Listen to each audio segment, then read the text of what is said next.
Hey everyone! Today we're going to go over the Stedman article, Annoying Ways People Use Sources. Now I know that I assigned this article to you to read independently, and I hope that you're getting some kind of good out of it, but after conferencing with most of you, I just want to make sure that we really run through it consciously and in such a way that is relevant to the work that we're doing on our analysis essay. And I'll upload a separate video discussing the citation stuff that Stedman talks about in their article. But for this video, I really just want to focus on the examples that Stedman gives in regard to actually putting your source in a logical way into your paper. So let's get started. As ever, you may want to take some notes. But these slides will be available to you on Canvas, and the video will be uploaded to YouTube. So, as Stedman points out in the article, quote, "The conventions of writing have a fundamentally rhetorical nature. That is, I follow different conventions depending on the purpose and audience of my writing." And this is something that we've talked about extensively in this class. We began the class by talking about, discourse communities, different ways of speaking, code switching, and the way that we will communicate differently based on these different situations that we find ourselves in. Remember that, texting your friends, you will use very different language than you would if you were keeping a blog versus, writing a lab report versus writing an analytical essay.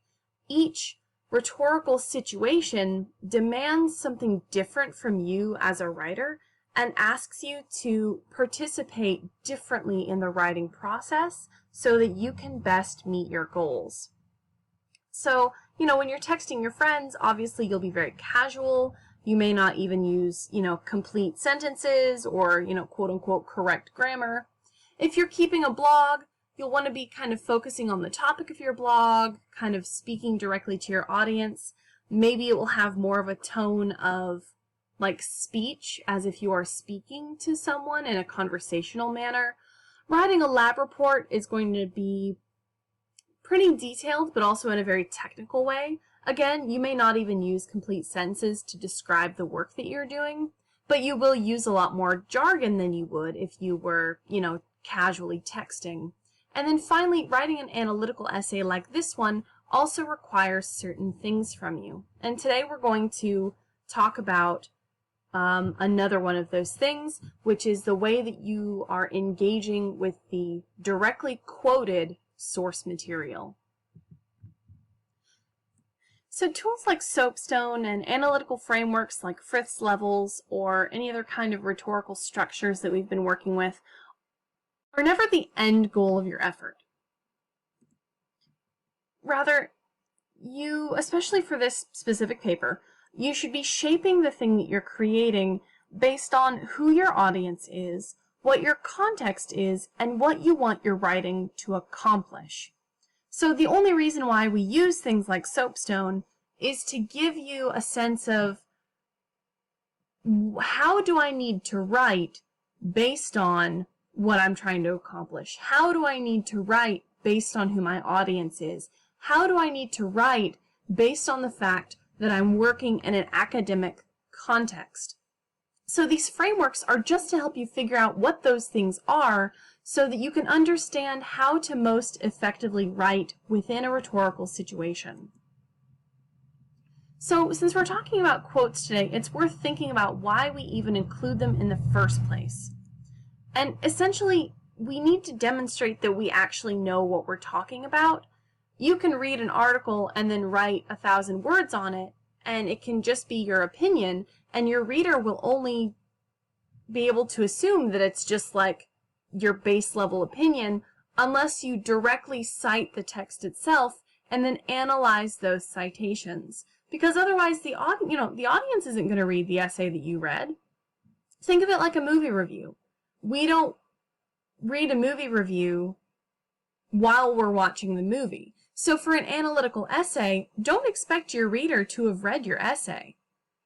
That's why you need to quote, so that your reader understands that you know what you're talking about and you're not just pulling something out of thin air. and also so that you have something to respond to. It's really, really hard to discuss someone else's ideas without directly referencing them because, again, you're just responding to thin air. And finally, and most importantly, because you're analyzing someone else's text, your essay should be deeply grounded in that text. That means you should quote and paraphrase often so that you can then analyze those referenced pieces of argumentation.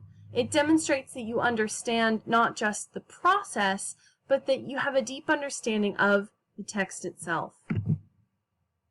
So, according to Stedman's article, there are kind of 6 problems with quoting, and they're sort of arranged in the article kind of by most glaring problem to least glaring problem. And in this video, we're only going to reference the first 4, because those are the 4 that have to do with the actual insertion of quotes and analysis of quotes in a text rather than citation issues. So the first issue is what Stedman calls Armadillo Roadkill, which is, quote, dropping in a quotation without introducing it first. And this is one of the most common, if not the most common, quoting errors. Here's an example of what Armadillo Roadkill looks like. We should all be prepared with a backup plan if a zombie invasion occurs. Quote, unlike its human counterparts, an army of zombies is completely independent of support. Preparations should be made in the following areas. So you can see that the quote just starts. We don't even know that this quote, until we get to the end, comes from Brooks's book. So to fix this, simply make sure to set the stage for your readers. Think of it like an introduction. You are introducing your reader to your source. You're not just dropping in something out of thin air. You are saying, reader meet source, source meet reader, now let's chat. So this doesn't just mean the author, but you're also introducing sort of the part of the argument that you're working with. Don't just drop something on your reader and expect them to understand why you're using it. So here's the process that you want to go through every single time that you use a quote. Prepare your reader for the quote. Use the quote, and then analyze the quote. Never just drop in a quote and expect your reader to understand either where it comes from or why you bring it up. So here's the before and after. So I read the before, and here's the after version. We should all be prepared with a backup plan if a zombie invasion occurs. Max Brooks suggests a number of ways to prepare for zombies' particular traits, though he underestimates the ability of humans to survive in harsh environments. For example, he writes, unlike its human counterparts, an army of zombies is completely independent of support. His short-sightedness could have a number of consequences. So here you can see that the topic sentence stays the same, that we should all have a backup plan, but then the author brings up, or the writer here brings up the author of the text that they're analyzing and says, a number of ways to prepare for zombies' traits, though he underestimates the ability of humans to survive in harsh environments. So again, bringing up some explanation and some critique. And then they introduce the quote itself, not just by starting the sentence with the quote, but by saying, for example, he writes. And then after the quote, they don't just move on to where you should be prepared, but they move on to explain why the quote is a little bit short-sighted. So again, your process is, number 1, prepare your reader for the quote. Number 2, use the quote. Number 3, analyze the quote. This is a really simple process that you should do every single time that you quote something, and it's something that makes your piece both more enjoyable to write and more enjoyable for your audience to read. So the second difficulty is very similar, and Stedman calls it dating Spider-Man and says it is, quote, starting or ending a paragraph with a quotation. This is also really common and is a potentially instinctual move where you want to just get to, the quote right away. You want to, show off this cool piece of the argument that you found. So it may also feel like you want to start or end your paragraph with a quote because you think it's really punchy and you think that your audience will kind of get an emotional effect from it, or because you feel kind of insecure in your own abilities and you think that the author that you're quoting can say something more effectively than you can. But again, you have to remember that your audience doesn't know as much as you do about this topic. So here's an example. Therefore, the evidence clearly suggests that we should be exceptionally careful about deciding when and where to rest. Quote, when taking a nap, always rest your elbow on your desk and keep your arm perpendicular to your desktop. So you can see that here we go. This paragraph is just started off with a quote. There's no indication for the reader of where this paragraph is going. There's no topic sentence. There's no introduction to this source. It just starts with the quote. And this is really similar to the armadillo problem. When your reader sees a paragraph either open or close with a quote, they don't know what they're supposed to take away from it. Same way with the armadillo problem, where if you just drop in a quote, your audience can get really confused about why you're including it. The same problem happens when you start or end a paragraph with a quote. And I always say this, and I don't want you to think that, like, you know, oh, I know so much about this topic and my audience is so stupid. But what I do want you, the attitude that I want you to take is that your reader knows less than you do about your topic. Always assume that you know more about your topic than your reader does. And because of that, if anything, you should be over-explaining, not under-explaining. You should always be making sure that you are giving not just the bare minimum of information that your audience needs, but an abundance of information. Introduce your quotes, use topic sentences, analyze your quotes. So Stedman specifically says this, and I thought that this was a useful quote. Stedman says, in the majority of situations, readers appreciate being guided to and led away from a quotation by the writer doing the quoting. Readers get a sense of pleasure from the safe flow of hearing how to read an upcoming quotation, reading it, and then being told one way to interpret it. Prepare, quote, analyze, end quote. And the phrase that sticks out to me about this is the concept of safe flow. Readers don't like to feel like they're being condescended to, but even more than that, readers hate feeling like they're being left alone in a text. Have you ever read like an article or a story where like the author is just talking about stuff and you don't really understand what's going on? This is kind of like how if you've ever been in a class where the teacher is just saying things and you're trying to take notes and you're trying to keep up, but you just don't know what's going on. You've missed context. If you don't introduce and analyze your quotes, you're essentially doing the same thing to your reader. So the next problem that Stedman identifies is Uncle Barry and his Encyclopedia of Useless Information. And Stedman compares this to, like, you know, having an uncle at a family reunion who just, like, blabbers at you for half an hour and jumps from topic to topic to topic and never, like, stops to really connect them or explain sort of his thought process. So this error is just the concept of using too many quotations in a row, and especially using too many quotes without adequately explaining them or explaining the connection between them. So here is an example. Addressing this issue, David M. Potter comments, quote, whether Seward meant this literally or not, it was in fact a singularly accurate forecast for territorial Kansas. Of course, end quote. Of course, Potter's view is contested, even though he claims, quote, soon the Missourians began to perceive the advantages of operating without publicity, end quote. Interestingly, quote, the election was bound to be irregular in any case, end quote. So in this case, it almost feels like the writer is quoting so much so often just so that they don't have to do the work of, like, explaining any of this. I'm not going to call it plagiarism because it is, you know, correctly cited, but if you read this paragraph, it's obvious that there's nothing original here. Like, there's nothing that the author is bringing to this.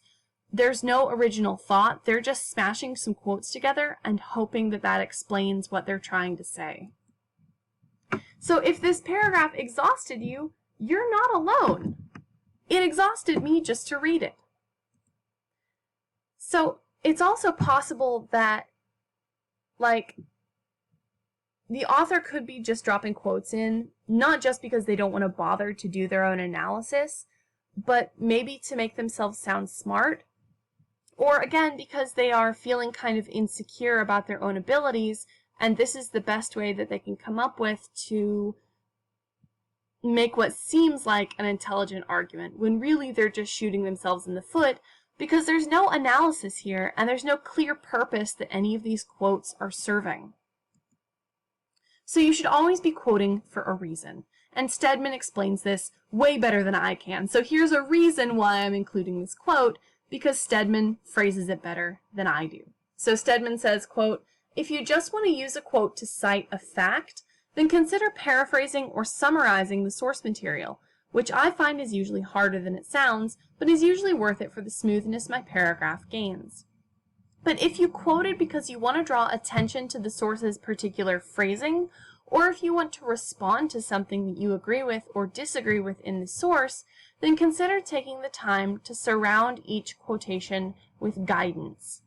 So again, this comes back to the concept of if you include quotations, and you should be doing so on a regular basis, then you just need to make sure that you are doing that three-step process of introducing the quote, quoting, and then analyzing the quote. Finally, the fourth problem that Stedman identifies in terms of just, straight up quoting in the text is, am I in the right movie? And this is where a writer, quote, or fails to integrate a quotation into the grammar of the preceding sentence. Now, this is less of a big deal. This is what we would call a lower order concern. If you remember when we talked about revising, I talked about higher order concerns and lower order concerns. Higher order is things like, using your source effectively, organization, thesis stuff. Lower order is like grammar and mechanics. But this is still something that can confuse your readers. And because your readers can find it confusing, it can also reduce your own credibility as a writer. So it's important to try to catch these errors and fix them before you, kind of go through to your final product. So Stedman gives a couple of examples of this. Here's one. Therefore, the author warns that a zombie's vision are no different than those of a normal human. And in the second, Sheila Ann Barry advises that, have you ever wondered what it's like to walk on a tightrope many feet up in the air? So the problem with this first one is subject-verb agreement. Vision is a singular verb. Are is a plural noun. So you might want to say vision is, except you can't do that because there's a quote in the way. Or this one, Sheila Ann Barry is not advising in this sentence. Sheila Ann Barry is asking a question. Have you ever wondered? So for this one, we could just change this pretty easily. This one, we may need to change a couple of words. Let's take a look.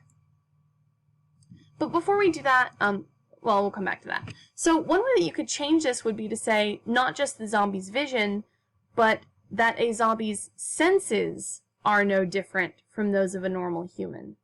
By saying senses, that still covers vision, because vision is a sense, but it also makes the subject and verb match. They're both plural now. And the second one is even easier.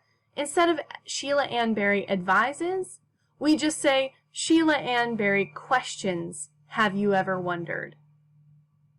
So the easiest way to look for these problems is when you go to proofread your paper, read it out loud, especially to someone else, like a friend, a classmate, someone you trust, even me. And if you stumble as you enter a quotation, there's probably something you can adjust in your lead-in sentence to make the two fit together better. So when we get to talking about proofreading, I will give you some really nice resources and strategies for doing this kind of sentence level work. But really, reading your essay out loud to someone is one of the best ways that you can look for those kind of grammatical issues, like, leading into your quotations. So that's all I have for you for this video. I will try to upload another video discussing some citation stuff for you, just some basic MLA formatting. If I don't upload one that I may upload one from like Purdue OWL or another internet resource that covers the material that I would cover about citations, that they just do a better job than me, because there are a ton of great resources out there about creating a works cited page, So keep an eye out for that as well. But until next time, take care of yourselves. Have a wonderful day.